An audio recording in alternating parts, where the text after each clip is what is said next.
আসসালামু আলাইকুম প্রিয় শিক্ষার্থীবৃন্দ, সবাই কেমন আছো? আশা করি তোমরা সবাই খুব ভালো আছো। তোমাদের সবাইকে লার্ন উইথ রাত্রি আক্তার লোপা ইউটিউব চ্যানেলে স্বাগতম। আমি রাত্রি। আজকে তোমাদের মাঝে আমি পঞ্চম শ্রেণীর ইংরেজি বইয়ের ইউনিট 14 লেসন 1 এবং 2 নিয়ে আলোচনা করব। আজকের ইউনিটটা খুবই ইন্টারেস্টিং একটা ইউনিট। এখানে একটি সুন্দর গল্প দেওয়া আছে, যেই গল্পটি তোমরা সবাই ছোটবেলা হয়তো শুনেছ। আজকে এই গল্পটি আমরা ইংরেজিতে পড়ব। দেখো, গল্পের শুরুতেই দেয়া আছে হচ্ছে কিছু সুন্দর সুন্দর ছবি। আমাদের পুরো ইউনিটটাই সুন্দর সুন্দর ছবি দিয়ে সাজানো। আমরা দেখতে পাচ্ছি যে এখানে আছে হচ্ছে একটি খরগোশ, এখানে আছে কচ্ছপ, আর এটি একটি জঙ্গল।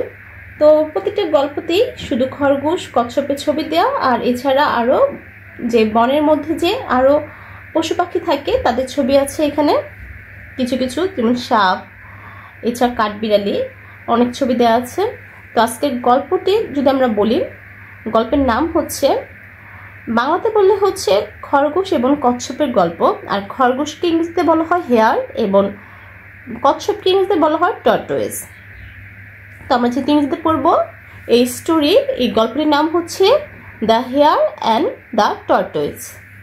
তার খরগোশ এবং কচ্ছপ গল্পের নাম। দেখো, পুরো গল্পটাই হচ্ছে অতীতকালে লেখা, মানে হচ্ছে পাস্ট টেন্সে লেখা। পুরো গল্প যতটি বাক্য আছে পুরো গল্পটাই হচ্ছে আমরা পাবো হচ্ছে পাস্ট টেন্স, মানে প্রতিটি ভার্বই পাস্ট টেন্সে ব্যবহার করা হয়েছে। আসো আমরা গল্পটি শুরু করি। One day, a hare was walking in the forest when he saw a tortoise. One day মানে হচ্ছে একদিন, a hare was, এই যে দেখো was, এই wasটাই হচ্ছে past tense এ লেখা। wasটা হচ্ছে is ভার্বের past form হচ্ছে was। তাহলে একদা একদিন একটি খরগোশ জঙ্গল দিয়ে হাঁটছিল। ফরেস্ট মানে হচ্ছে জঙ্গল বা বন, বন দিয়ে হাঁটছিল। তখন সে কি করলো, একটি খরগোশকে দেখতে পেয়েছিল। হি স এ টর্টয়েস, সে তখন একটি কচ্ছপকে দেখতে পেল। The hare was faster animal in the forest. Faster মানে হচ্ছে খুব দ্রুততম অ্যানিমাল, মানে দ্রুততম পশু। তাহলে দ্য হেয়ার ওয়াজ মানে খরগোশটি ছিল সবচেয়ে ফরেস্টের মানে বনের সবচেয়ে দ্রুততম প্রাণী। The tortoise was the slowest animal in the forest. কচ্ছপটি ছিল বনের সবচেয়ে ধীর প্রাণী বা ধীরতম প্রাণী। স্লোয়েস্ট মানে হচ্ছে ধীরতম। The hare called out to the tortoise, এই যে এখানে বললো the hare called out to the tortoise মানে হচ্ছে খরগোশ কচ্ছপটিকে বলল, হারি আপ, মানে হারি আপ মানে দ্রুত যাও, হারি আপ দ্রুত যাও, ইউ আর সো স্লো, তুমি খুবই ধীর। Can't you walk faster, can't you run, can't you walk faster মানে হচ্ছে তুমি কি দ্রুত হাঁটতে পারো না, আর ক্যান্ট ইউ রান তুমি কি দ্রুত দৌড়াতে পারো না।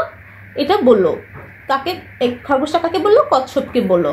The tortoise felt angry and said to the hare. Tortoise কি করলো, ফেল্ট মানে অ্যাংরি মানে ফেল্ট মানে রাগান্বিত হলো। কচ্ছপটি রাগান্বিত হলো এবং খরগোশটিকে বলল, why don't we have a race, maybe I can win. কি বললো, কচ্ছপটি রাগান্বিত হলো এবং বললো, কেন আমরা একটি দৌড় প্রতিযোগিতা করি না, হতে পারে আমিও জিততে পারি। মেবি মানে হতে পারে, আই ক্যান উইন হতে পারে আমিও জিততে পারি। দেয়া এরপরে যে দেখো এই গল্পের মধ্যে the hare loved and loved, কি করলো, খরগোশটি হাসলো এবং হাসলো। শিওর, শিওর মানে হচ্ছে অবশ্যই, আই উইল উইন, অবশ্যই আমি জিতব। দেখো এখানে ইনভার্টেড কমা দিয়েছে। তারপর দ্য হেয়ার সেড, কচ্ছপটি বলল, they agree to start next to a big tree and finish at the river. দেখো আমরা আগের পাঠে নেক্সট টু মানে পড়েছিলাম হচ্ছে একটি প্রিপোজিশন হিসেবে নেক্সট টু মানে হচ্ছে পাশেই। প্রিপোজিশন নেক্সট টু হচ্ছে একটা প্রিপোজিশন, আমরা আগে পাঠে এটা পড়েছিলাম। তাহলে কি বলবো, they agreed to start next to a big tree and finish at the river. তারা একটা বড় গাছের সামনে থেকে শুরু করতে এবং নদী পর্যন্ত দৌড়ে শেষ করতে সম্মত হলো। Then they call their friend to watch. তারপর তারা তাদের বন্ধুদের দেখার জন্য ডাকলো। The hare stood beside the tortoise and the race began. খরগোশটি কচ্ছপের সামনে দাঁড়ালো এবং প্রতিযোগিতা শুরু হলো। রেস বিগেন মানে প্রতিযোগিতা শুরু হলো। দেখো এরপর লেসন 2তে যদি আমরা পড়ি, লেসন 2তে আছে হচ্ছে the hare run quickly and in a few minutes the hare was out of sight. out of sight মানে হচ্ছে চোখের সীমানার বাইরে। তাহলে the hare ran quickly মানে হচ্ছে খরগোশটি দ্রুত দৌড়ালো এবং কিছু মিনিট পর কি হলো, সে চোখের সীমানার বাইরে চলে গেল। The hare said to himself মানে হচ্ছে নিজেকেই বললো। কচ্ছপটি হচ্ছে নিজেকেই বললো। এই যে নিজেকেই বললো, এই সেট টুর পরে দেখো ইনভার্টেড কমা দিয়ে বাকিটুকু লিখে দিয়েছে the tortoise is very far behind. সে নিজে নিজে কি বললো হচ্ছে কচ্ছপটি খুব পিছনে রয়েছে। I can see finish line. আমি শেষ রেখা দেখতে পাচ্ছি। এটা ও নিজে নিজেই বলতেছে। তারপর I have time for a nap. আমার ঘুমের সময় হয়েছে। ন্যাপ মানে হচ্ছে একটু হালকা ঘুম, ন্যাপের সময় হয়েছে। তারপর soon the hare was asleep under a tree next to the path. শীঘ্রই খরগোশটি কি করলো, অ্যাসলিপ মানে হচ্ছে ঘুমিয়ে পড়লো একটি গাছের নিচে, আন্ডার এ ট্রি আর পথের মধ্যে, নেক্সট টু দ্য পাথ পথের মধ্যে ঘুমিয়ে পড়লো একটি গাছের নিচে। The tortoise was steady. The tortoise walk steady অর্থ হচ্ছে কচ্ছপটি ধীরে কি করছে, হাঁটছিল। অন অ্যান্ড অন, কচ্ছপটি আস্তে আস্তে হেঁটে চললো স্থিরভাবে। স্টেডি মানে স্থিরভাবে এবং আস্তে আস্তে হেঁটে চললো। হি ডিডন্ট স্টপ, সে থামলো না। সোন, শীঘ্রই। He pass the sleeping hare, শীঘ্রই সে ঘুমন্ত, স্লিপিং হেয়ার মানে হচ্ছে ঘুমন্ত খরগোশটিকে কি করলো, অতিক্রম করলো। হি পাস্ট মানে অতিক্রম করলো।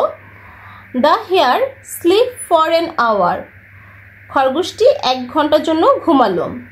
When he finally woke up, যখন সে চূড়ান্তভাবে জাগলো। He looked at the finish line, সে শেষ রেখার দিকে তাকালো। He could not believe his eyes, সে তার চোখকে বিশ্বাস করতে পারলো না। কুড নট বিলিভ মানে বিশ্বাস করতে পারলো না। Tortoise was almost at the finish line, কচ্ছপটি ইতিমধ্যে শেষ সীমার সামনে পৌঁছে গিয়েছিল। The hare ran as fast as he could, খরগোশটি যতটুকু সম্ভব দ্রুত দৌড়ালো। But it was too late, কিন্তু এটা খুব দেরি হয়ে গিয়েছিল। The tortoise cross the finish line, কচ্ছপটি শেষ রেখা অতিক্রম করে ফেললো। অ্যান্ড ওন দ্য কম্পিটিশন, এবং প্রতিযোগিতাটি জিতে গিয়েছিল। The hare was furious, hare furious অর্থ হচ্ছে রাগান্বিত হওয়া। তাহলে কি হলো, দ্য হেয়ার মানে হচ্ছে খরগোশটি খুবই রাগান্বিত হলো। দ্য হেয়ার ওয়াজ ফিউরিয়াস হচ্ছে খরগোশটি রাগান্বিত হলো। The tortoise look back at the hare and smile, কচ্ছপটি পিছনে তাকালো। লুক ব্যাক মানে হচ্ছে পিছনে তাকালো, কার দিকে, হেয়ার মানে হচ্ছে খরগোশের দিকে পিছনে তাকালো এবং হাসলো। দেন হি সেড, তারপর সে বলল, slow but steady win the race, ধীর কিন্তু